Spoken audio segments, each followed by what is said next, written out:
এটি একটা ইসলামের দুশ্মনের বিরুদ্ধে একটা আন্দোলন। এই আন্দোলন গণতন্ত্রের শত্রুদের বিরুদ্ধে আন্দোলন।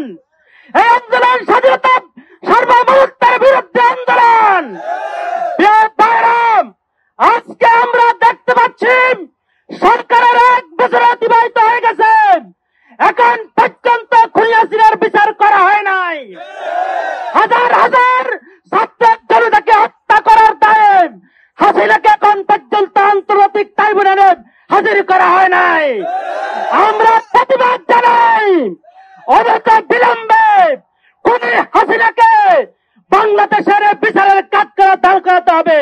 আমাদের ভাইরা জীবন দিতে পেরেছে, আমরা আজকে বৃষ্টিকে সাথে করে প্রয়োজনে ভিজে ওই ভাইদের ঋণ পরিশোধ স্বরূপ আজকের মিছিল আমরা সমাপ্ত করব। আপনারা কি পারবেন?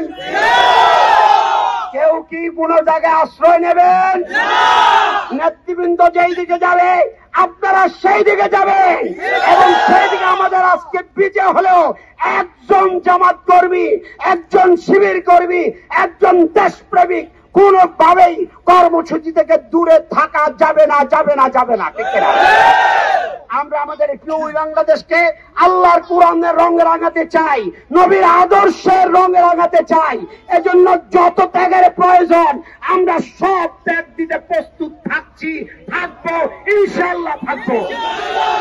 শহীদ মুক্তিযোদ্ধাদের রক্তের ঋণ পরিশোধ করব এই দেশে কোরআনের আইন কায়েমের মাধ্যমে। শহীদ আবু সাঈদের রক্তের ঋণ পরিশোধ করব এই দেশে দুর্নীতিমুক্ত দেশ গঠন করে। আমরা শহীদের রক্তের বদলা নেব এদেশের খেটে খাওয়া মেহনতি মানুষের মুখে হাসি ফুটিয়ে দিয়ে, ইনশাআল্লাহ।